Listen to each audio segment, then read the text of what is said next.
ஒரு நாள் ஒரு பெரிய கோழி கிராமத்துக்குள் நடந்து வரும் காட்சி. ஒரு தைரியமான விவசாயி அந்த கோழியின் காலில் கயிறை போட்டு கட்டி பிடிக்கும் தருணம். பிறகு அந்த விவசாயி கோழியின் மேல் அமர்ந்து கிராமம் முழுவதும் சவாரி செய்வது போல சுத்தும் காட்சி. விவசாயி கோழிக்கு நிறைய பழங்களை கையில் பிடித்து கொடுத்து உணவளிக்கும் தருணம்.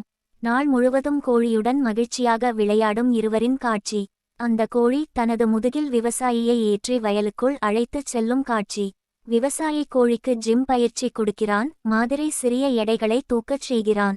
ஒரு நாள் கோழி அற்று வலியால் சோகமாக உட்கார்ந்து இருக்கும் காட்சி. அதை பார்த்து விவசாயி கவலையாக நிற்கிறான்.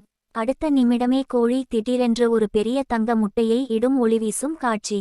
தங்க முட்டை வைத்த பிறகு கோழி அழத் தொடங்கும் காட்சி. கண்களில் நீர், முகத்தில் சோகமான உணர்வு. காரணம் யாரும் லைக் மற்றும் சப்ஸ்கிரைப் செய்யாததை நினைத்து கோழி மனம் உடைந்து அழுவது. அருகில் பிரகாசமாக சம்கும் தங்க முட்டை. கோழி முட்டை ஜோஸ்மி என்று பிரகாசமான எழுத்தாக பின்னணியில் தோன்றும் காட்சி.